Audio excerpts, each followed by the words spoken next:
Hello student, GK by Devendra sir की class में आपका हार्दिक स्वागत है। कल हमने बौद्ध धर्म के सामान्य परिचय के बारे में बात की और आज हम उसी को आगे बढ़ाते हुए एक तरह से बौद्ध संगीतियों से आगे चलते हैं और बौद्ध धर्म के कुछ जो बेसिक सिद्धांत हैं, दार्शनिक सिद्धांत, उनकी बात करेंगे।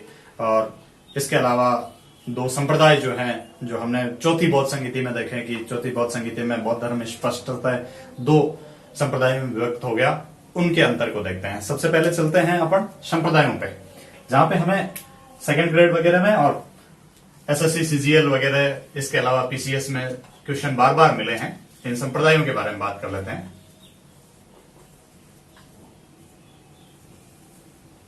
बौद्ध धर्म के दो मुख्य संप्रदाय थे।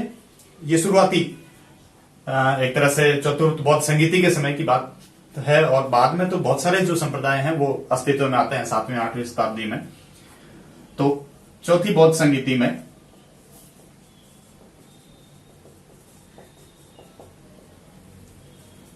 दो संप्रदायों में विभाजन हो जाता है। पहला संप्रदाय हीनयान था और दूसरा संप्रदाय महायान था। तो या तो हमें विभाजन के संदर्भ में भी क्वेश्चन मिल जाता है। तो हीनयान और महायान दो स्पष्ट रूप से संप्रदाय बौद्ध धर्म के बन जाते हैं। कौन सी बौद्ध संगीति में? चौथी बौद्ध संगीति में। शाब्दिक अर्थ पे चलते हैं। हीन का मतलब निम्न और यान का मतलब मार्ग या गाड़ी भी कह सकते हैं हम, निम्न मार्ग या निम्न गाड़ी। और महा का शब्द का अर्थ हो गया उच्च और यान का मतलब मार्ग, रास्ता, गाड़ी। अर्थात दो संप्रदाय हैं। हीनयान का शाब्दिक अर्थ निम्न मार्ग या निम्न गाड़ी, महायान का शाब्दिक अर्थ हो गया उच्च मार्ग या उच्च गाड़ी, बड़ी गाड़ी। हीनयानी जो है उसके संदर्भ में जब हमने दूसरी बौद्ध संगीति में देखा कि विनय पिटक के नियमों को लेकर विवाद हुआ था और विनय पिटक के नियम एज इट इज मानने वाले जो थे वो स्थविरवादी थे। तो स्थविरवादी ही कालांतर में हीनयानी कहलाए। तो इसको हम स्थविरवादी संप्रदाय भी कह सकते हैं। और महायान के संदर्भ में हमने देखा कि जो दूसरी बौद्ध संगीति का संप्रदाय महासांगिक था वही कालांतर में महायान कहलाया। अर्थात दूसरी बौद्ध संगीति का स्थविरवाद हीनयान और महासांगिकवाद जो है वो महायान में चेंज हो गया था।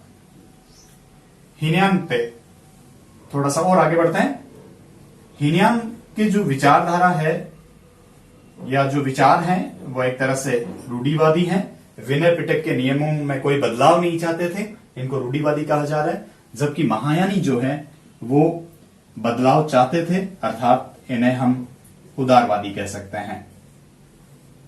तो महायान जो है वो उदारवादी विचारधारा के व्यक्ति हैं या महायान संप्रदाय उदारवाद संप्रदाय था और रूढ़िवादी विचारों को मानने वाले हीनयानी कहलाए। हीनयान के संदर्भ में हमें जो क्वेश्चन इंपॉर्टेंट बन सकता है, ये व्यक्तिवादी संप्रदाय भी कह सकते हैं हम। अर्थात जो ज्ञान है उसके द्वारा व्यक्ति केवल अपना कल्याण कर सकता है, ऐसी मान्यता जो है वो हीनयानियों की थी। जबकि इसको हम सर्वास्तिवादी संप्रदाय भी कह सकते हैं, कल्याणकारी संप्रदाय भी कह सकते हैं। ये दूसरों के कल्याण पे बल देने वाला संप्रदाय भी था।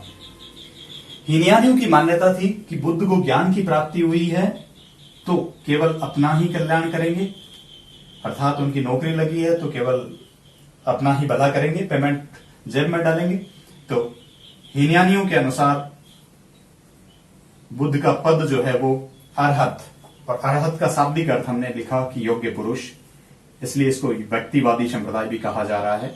केवल स्व कल्याण की बात करता है, वह अपने ही कल्याण, अपने ही भले की बात करता है। हालांकि बुद्ध भी एक तरह से अपने अनुयायियों को कालांतर में आत्म दीपो भाव की बात कहते हैं। तो एक तरह से योग्य पुरुष या अरहत के संदर्भ में वो बात लागू होती है। महायानी जो है वो बुद्ध को एक अवतार के रूप में मानते हैं, कल्याणकारी मानते हैं, और विष्णु के जैसे अवतार हैं वैसे एक तरह से बुद्ध के भी बहुत सारे अवतार माने जाते हैं। बोधिसत्व उनमें से एक है। तो बोधिसत्व का शाब्दिक अर्थ हमने कल लिखा कि कल्याणकारी होता है, जो दूसरों का भला चाहता है, अपने ज्ञान के बल पे दूसरों का भला कर सकता है, वो बोधिसत्व है। एक शिक्षक की भांति अपन कह सकते हैं बोधिसत्व। तो अरहत पूज्य पुरुष हीनयानियों की अवधारणा है और महायानियों की अवधारणा बुद्ध के संदर्भ में बोधिसत्व की है। यहां से हमें क्वेश्चन मिल सकता है, इंपॉर्टेंट क्वेश्चन बोधिसत्व के संदर्भ में। आगे बढ़ते हैं। और हीनयान जो है इस संप्रदाय की पुस्तकें जो बुद्ध के मूल उपदेश थे, खासकर पाली भाषा में, तो हीनयान संप्रदाय के जो ग्रंथ हैं वो पाली भाषा में मिलते हैं, जबकि महायान संप्रदाय के जो ग्रंथ हैं वो हमें पाली के साथ साथ ज्यादातर ग्रंथ संस्कृत में भी मिलते हैं। ये एक अन्य अंतर हो गया। भारत के निम्न स्थित देशों में हीनयान का प्रचार हुआ, जैसे इसका प्रचार श्रीलंका, जावा, सुमात्रा, इंडोनेशिया और जापान में हम मान सकते हैं, जो निम्न स्थित देश थे पूर्वी एशियाई द्वीप समूह में। और महायान धर्म जो है उसका प्रचार खासकर मंगोलिया, तिब्बत, चीन अर्थात भारत के उच्च स्थित देशों में हुआ। तो ये एक सामान्य सा अंतर है। ये अपने को आरएस मेंस या फिर आईएएस मेंस की दृष्टि से महत्वपूर्ण रहता है। 50 वर्ड 100 वर्ड में अगर हमें अंतर पूछा जाए तो हीनयान और महायान में अपन सामान्य अंतर कर सकते हैं। कालांतर में हीनयान संप्रदाय फिर से 2 भागों में बढ़ जाता है और महायान संप्रदाय भी 2 भागों में बढ़ जाता है, उसकी भी बात कर लेते हैं। हीनयान संप्रदाय जो है वो कालांतर में 2 भागों में बटा। सौत्रांतिक एक शाखा थी और एक शाखा जो है वो वैभाषिक थी। सौत्रांतिक शाखा के अनुयायी वे अनुयायी थे जो बौद्ध धर्म का पहला जो पिटक था, जिसको सुत्त पिटक बुद्ध के उपदेश हैं, साहित्य में हम पढ़ेंगे आगे। तो जो सुत्त पिटक के नियम मानने वाले हैं, सुत्त पिटक के जो अनुयायी हैं, उनको सौत्रांतिक कहा गया। और विभाषा शास्त्र के नियम मानने वाले जो लोग थे वो वैभाषिक कहलाए। अर्थात विभाषा शास्त्र एक टीका जो चौथी बौद्ध संगीति में वसुमित्र द्वारा लिखी गई। तो वैभाषिक जो है संप्रदाय वो विभाषा शास्त्र के नियम मानने वाले थे। इसके जो प्रवर्तक या कुछ विद्वान मिलते हैं उनमें से वसुमित्र, अश्वघोष, ये कुछ विद्वान वैभाषिक के थे। सौत्रांतिक में हम देखते हैं कि कुमार लब्ध या कुमार लाट भी इन्हें कहा जाता है। तो ये कुछ विद्वान सौत्रांतिक संप्रदाय के अनुयायी हैं। ये थोड़ा सा डेप्थ क्वेश्चन हो गया एक तरह से, हम फिलोसफी की दृष्टि से देखें। फिर भी वसुमित्र की पुस्तक और बौद्ध साहित्य में आगे हम पढ़ेंगे पुस्तकों के बारे में, तो इंपॉर्टेंट पुस्तकों में से एक है संस्कृत भाषा में विभाषा शास्त्र, वसुमित्र द्वारा लिखी गई। अश्वघोष ने बुद्ध चरित और चंद्रानंद पुस्तकें लिखी थी, हम साहित्य में आगे बात करते हैं। सेकंड ग्रेड में बार बार जो है आरएस प्री में और मेंस में हमें महायान के संप्रदाय के बारे में पूछा गया है। तो महायान का एक संप्रदाय कालांतर में विज्ञानवाद, इसी को योगाचार भी कहा जाता है। अर्थात जो योग को आचरण में लाने वाले विद्वान थे, योग की विचारधारा को स्वीकार करने वाला संप्रदाय था महायानियों का उप संप्रदाय, उसको विज्ञानवाद या योगाचार कहा जाता है। विज्ञान की सत्ता मानता है और इसके प्रवर्तक जो हैं समर्थक विद्वान मैत्रेय या मैत्रेयनाथ। मैत्रेय बुद्ध के एक अवतार भी माने जाते हैं। बार बार जिस वर्ड पे क्वेश्चन रहता है ये क्राइटेरिया भी है सेकंड ग्रेड और रीट के विद्यार्थी भी ध्यान दे। शून्यवाद हमें पूछा जाता है, तो शून्यवाद को माध्यमिक दर्शन भी कहा जा सकता है। और शून्यवाद जो है इसमें जगत की उत्पत्ति शून्य नामक तत्व से मानी गई है। जिस तरह से शंकर जो है वो ब्रह्म का स्वरूप नेति नेति या अवर्णनीय या शून्य बताते हैं, ठीक वैसे ही एक तरह से शून्य की सत्ता मानने वाला प्रकृति जो है या फिर जो मूल तत्व है शून्य मानने वाला जो विद्वान या जो दर्शन है वो माध्यमिक दर्शन है। और शून्यवाद एक विचारधारा महायानियों की उप संप्रदाय हम मान सकते हैं। इसके प्रवर्तक आते हैं नागार्जुन और इनका महत्वपूर्ण ग्रंथ माध्यमिक कारिका आता है। तो बार बार हमें शून्यवाद के प्रवर्तक पूछे जा रहे हैं, नागार्जुन आप याद रखें। और शून्यवाद जो है इसका संबंध महायान संप्रदाय से हो गया, ये एक इंपॉर्टेंट क्वेश्चन बनता है अपना प्री की दृष्टि से, ऑब्जेक्टिव की दृष्टि से। तो फिर से रिपीट कर लेते हैं कि हीनयान जो है वो निम्न मार्गी हैं, स्थिरवादी ही कालांतर में हीनयानी कहलाए दूसरी बौद्ध संगीति के। इनके विचार रूढ़िवाद पर आधारित हैं, एक तरह से वो परिवर्तन स्वीकार नहीं करते। व्यक्तिवादी विचारधारा हम कह सकते हैं, क्योंकि ये एक तरह से बुद्ध को योग्य पुरुष या अरहत का पद देते हैं, जो स्व कल्याण या स्व मुक्ति में विश्वास करता है। इनके अधिकांश ग्रंथ पाली भाषा में हैं और इस धर्म का प्रचार श्रीलंका, जावा, जापान इत्यादि देशों में हुआ। हीनयान के दो संप्रदाय थे, सूत्रांतरिक जो सुत्त पिटक पहला पिटक था उसके अनुयायी, उसके नियम मानने वाले सूत्रांतरिक कहलाए। विभाषा शास्त्र के नियमों के अनुयायी जो है वो वैभाषिक कहलाए। ये दो उप संप्रदाय हो गए हीनयान के। और महायान संप्रदाय जो है इसमें हम देखते हैं कि उच्च मार्गी भी हैं, महासांगिक ही महायानी कहलाए, उदारवादी हैं, सर्वास्तिवादी हैं, सभी के कल्याण की बात करते हैं। बोधिसत्व एक अवतार है, कल्याणकारी के संदर्भ में हम कह सकते हैं। बुद्ध के बहुत सारे अवतारों में से एक बोधिसत्व भी अवतार माना जाता है। इनके ग्रंथ जो हैं वो संस्कृत भाषा में मिलते हैं। मंगोलिया, चीन, तिब्बत, भारत के उत्तर स्थित देशों में इस धर्म का, इस संप्रदाय का प्रचार हुआ मुख्य रूप से। महायान की दो उप शाखाएं, उप विचारधाराएं हैं, विज्ञानवाद या विज्ञान की सत्ता या योग की सत्ता या योग को आचरण में लाने वाले विचारधारा है।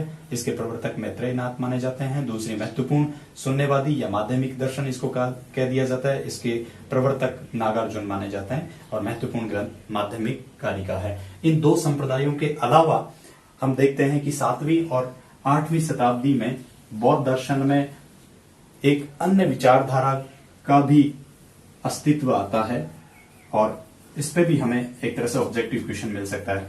इसको हम वज्रयान कह सकते हैं, इसी को सहजयान भी कह दिया जाता है। कुछ विद्वान इसको अलग संप्रदाय भी कह देते हैं। तो वज्रयान जो है ये 7वीं शताब्दी या 8वीं शताब्दी में अस्तित्व में आती है और बौद्ध धर्म का एक संप्रदाय है हीनयान और महायान की भांति वज्रयान। जहां हीनयान और महायान में बुद्ध जो है उसकी मान्यता होती है, ठीक वज्रयानी जो है वो बुद्ध की पत्नी के रूप में देवी तारा की उपासना करते हैं या देवी तारा की मान्यता रखते हैं वो बुद्ध के स्थान पे।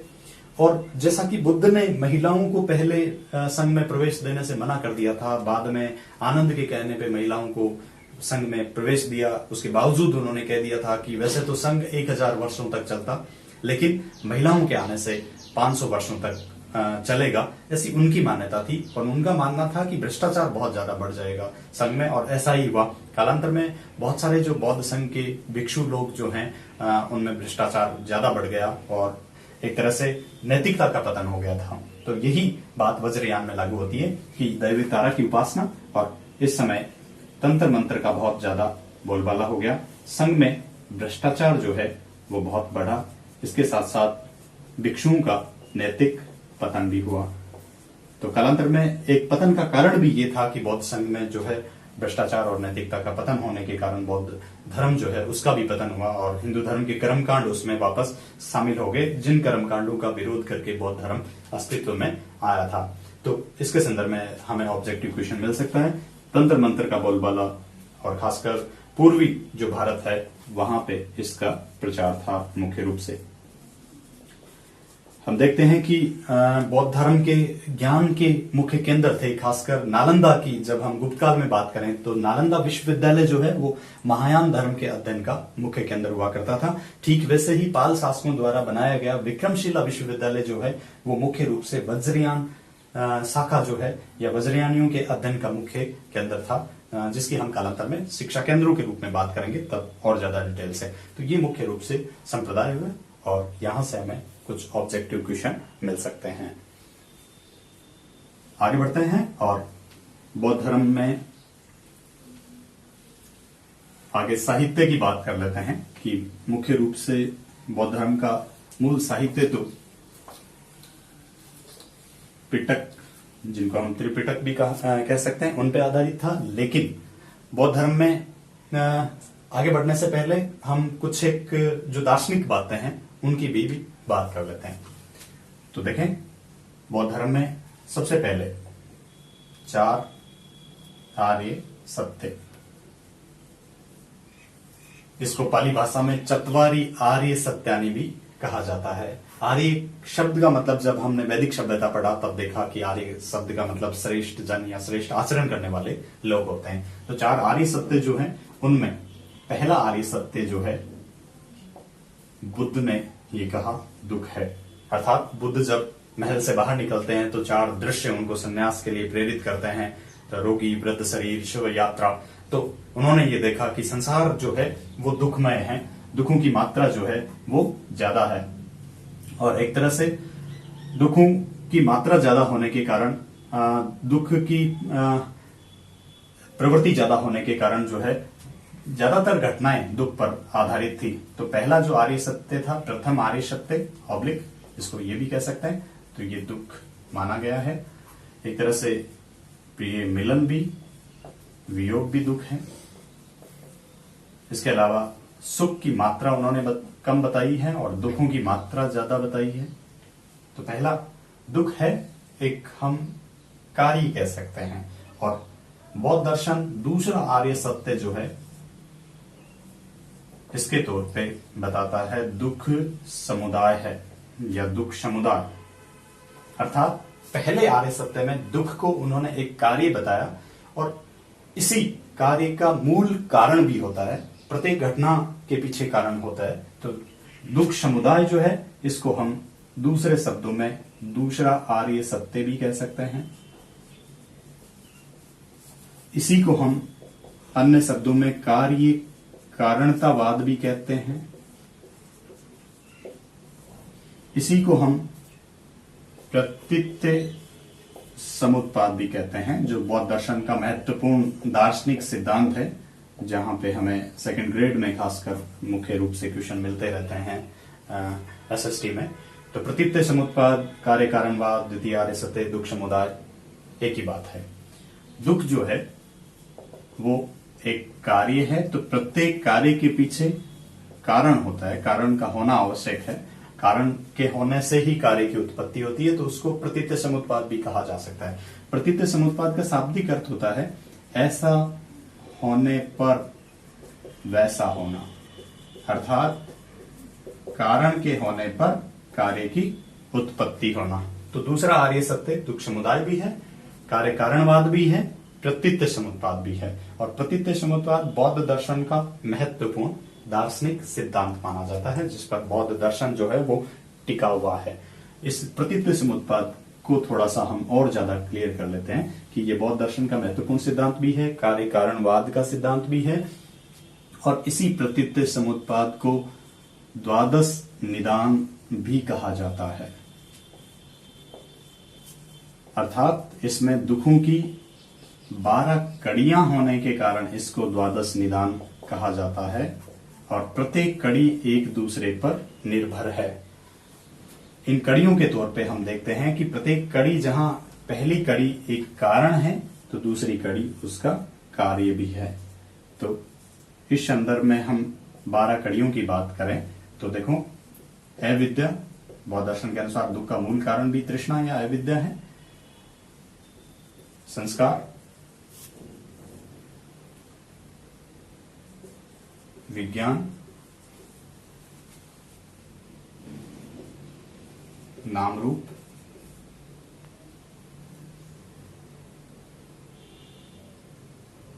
इसके अलावा षडायतन,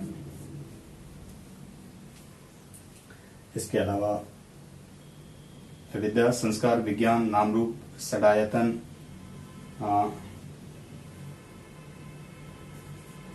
उपादान,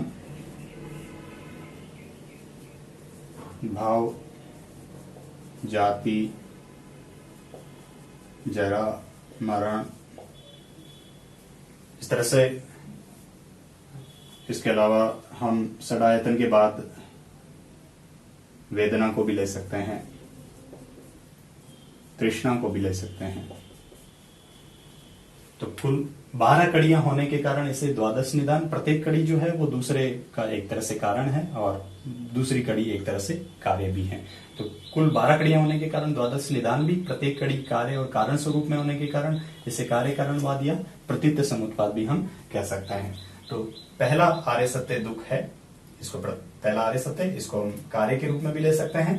और बुद्ध जो है उनका ऐसा मानना है कि संसार में दुख की मात्रा ज्यादा है। दूसरे आर्य सत्य के बाद हम देखते हैं कि दुखों का मूल कारण जो है वो बुद्ध ने ये खोजा कि दुख का मूल कारण अविद्या है। तो तीसरा दुख निरोध, और दुख निरोध का मतलब है कि निवारण करना।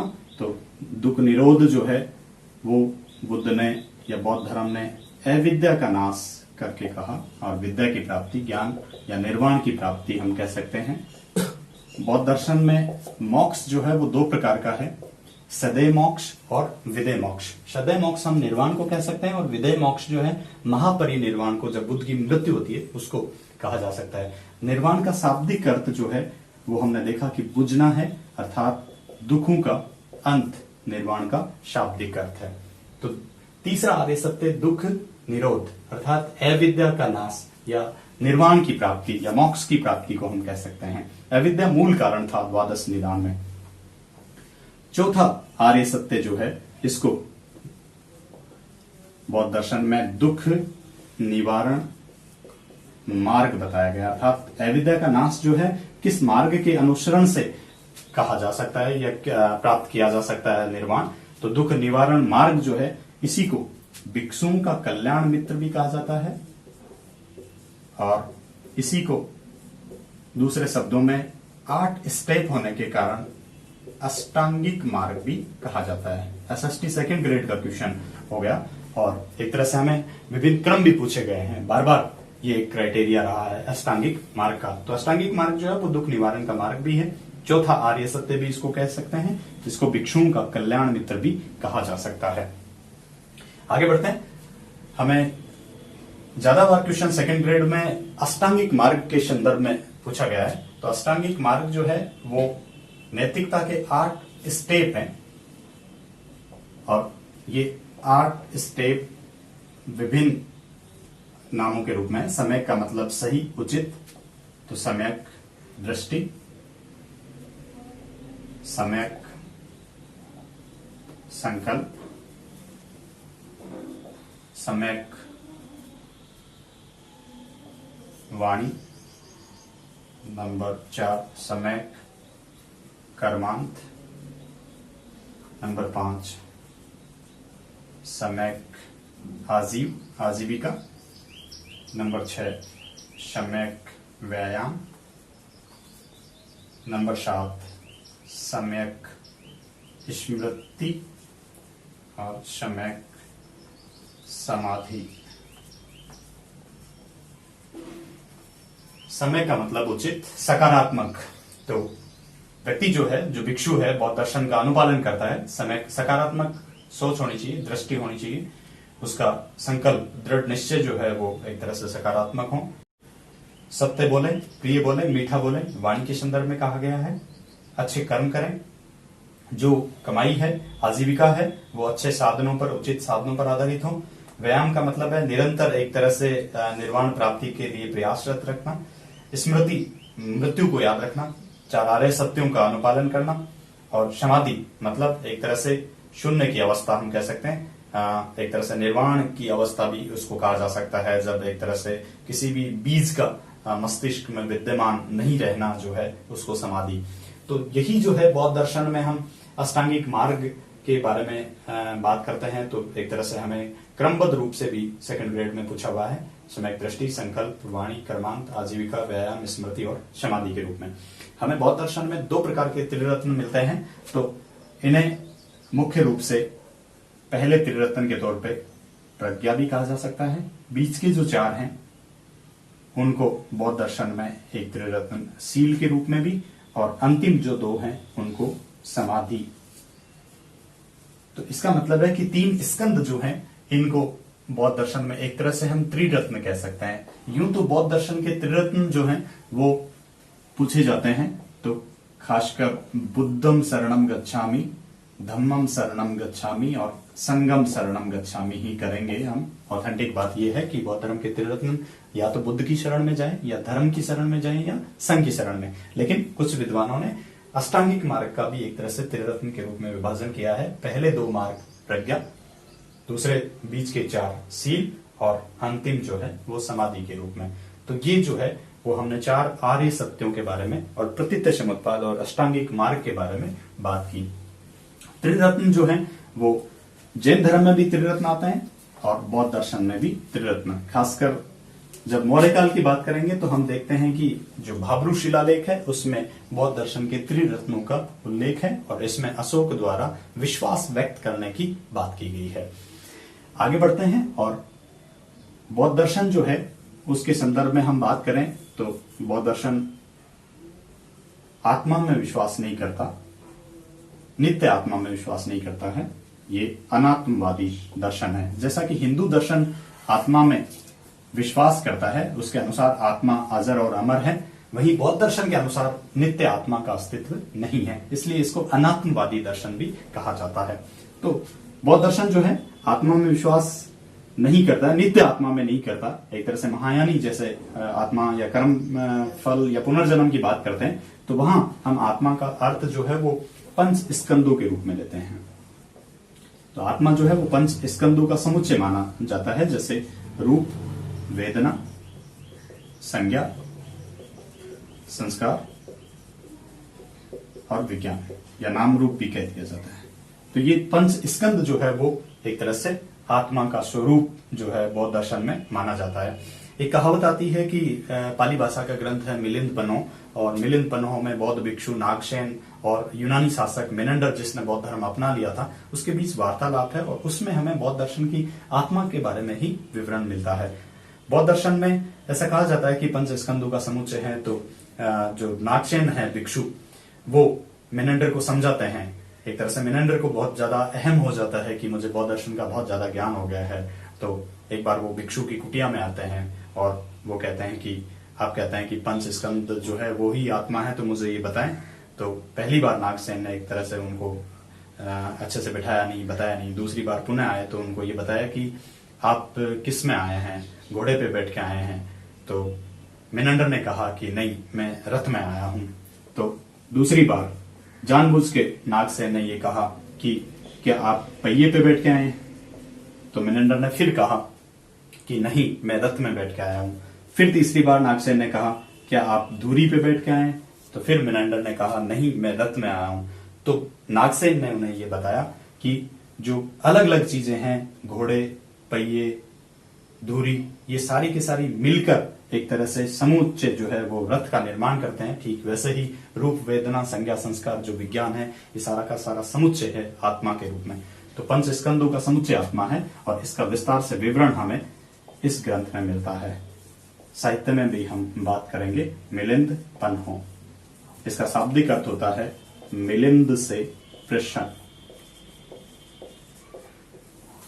पिछली बार फर्स्ट ग्रेड में भी हमें मिलिंद पन्हो में विभिन्न श्रेणियों के बारे में पूछा गया था। इसका शाब्दिक अर्थ याद रखें। इसका भाषा पाली है। ये उपनिषदों की भांति संवाद शैली का ग्रंथ है। इसके लेखक बौद्ध भिक्षु नागसेन है और मुख्य रूप से नागसेन और मेनेंडर जो यूनानी राजा हैं, जिसने अपना नाम मिलिंद कर लिया था और बौद्ध धर्म स्वीकार कर लिया था, इन दोनों के बीच जो है आपसी वार्तालाप है, प्रश्नोत्तर है, उसका संकलन हमें मिलिंद पन्हो में मिलता है। तो एक तरह से हमें महत्वपूर्ण क्वेश्चन भी यहाँ से मिलिंद पन्हो से आत्मा के संदर्भ में मिल सकता है। एक और विचारधारा पे चलते हैं। बौद्ध दर्शन में हमें एक विचारधारा क्षणिकवाद भी मिलती है। तो क्षणिकवाद जो है ये एक तरह से नित्यता के संदर्भ में ही बात करते हैं।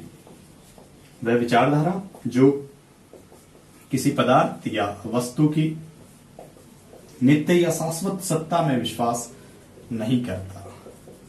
अर्थात उन्होंने जैसे आत्मा को एक तरह से 5 स्कंदों का समुच्चय बताया है, प्रतीत समुत्पाद कार्य कारण की उत्पत्ति बताई है, ठीक वैसे ही क्षणिकवाद भी उन्होंने एक तरह से शाश्वतता का विरोध किया है, नित्य सत्ता का विरोध किया है कि कोई भी जो तत्व है, कोई भी जो विचार है, उसमें नित्यता विद्यमान नहीं रहती, निरंतर परिवर्तनशीलता पाई जाती है। और ये इसका मूल गुण। एक तरह से बौद्ध दर्शन में हम पदार्थ की भी बात करते हैं तो पदार्थ या मूल तत्व जो है उसकी मुख्य विशेषता परिवर्तनशीलता है कि जो घटनाएं हैं निरंतर परिवर्तनशील है, जबकि हमें उनमें नित्यता दिखाई देती है।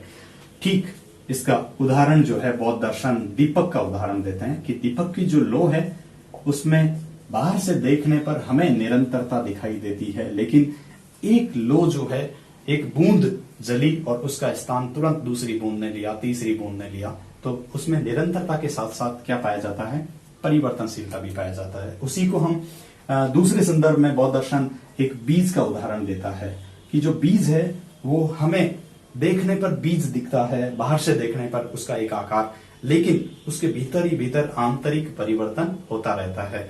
जो ही जो बीज है इसको अगर बोरे में बंद कर दिया जाता है तो वो नष्ट हो जाएगा। तो नष्ट होने की जो प्रोसेस है वो भी एक तरह से परिवर्तनशीलता को बताती है। और बीज को अगर भूमि में गाड़ दिया जाए, उस पर एक तरह से वर्षा हो, पानी हो, उर्वरता का मेल हो, खाद पानी दिया जाए, तो इनसे एक तरह से उसमें अंकुरण होगा, अर्थात बीज के भीतर निरंतर परिवर्तनशीलता थी। तो बीज कालांतर में अंकुर, उसके बाद पौधा, फिर वृक्ष, ये कुछ निरंतरता उसमें परिवर्तनशीलता पाई जाती है। इस तरह से क्षणिकवाद का सिद्धांत भी, और नदी की धारा का भी उदाहरण दिया जाता है कि हम एक ही नदी में बार बार स्नान नहीं कर सकते। एक तरह से एक जो धारा जिसमें हमने स्नान किया वो आगे बढ़ जाती है, तो उसमें परिवर्तनशीलता का गुण पाया जाता है। नदी की तरंगों या धारा के संदर्भ में भी इसका उदाहरण दिया जाता है। तो ये जो है वो कुछ दार्शनिक सिद्धांतों की हमने बात की। खासकर जब भी क्वेश्चन डेप्थ पूछे जाते हैं तो क्षणिकवाद के संदर्भ में पूछा जा सकता है। 4 आर्य सत्यों पे, खासकर अष्टांगिक मार्ग पे बार बार क्वेश्चन है। महायान पे हमें बार बार क्वेश्चन मिलता है। त्रिरत्नों के संदर्भ में भी हम देखते हैं कि राजस्थान की दृष्टि से अति महत्वपूर्ण रहेगा कि भाबरू शिलालेख इन त्रिरत्नों का उल्लेख करता है। तो आज की वीडियो में इतना। आगे की वीडियो में हम बौद्ध साहित्य की बात करेंगे और बौद्ध कला के संदर्भ में भी बात करेंगे। हमारे वीडियो को ज्यादा से ज्यादा लाइक एंड शेयर करें, चैनल को सब्सक्राइब करें। बहुत बहुत धन्यवाद।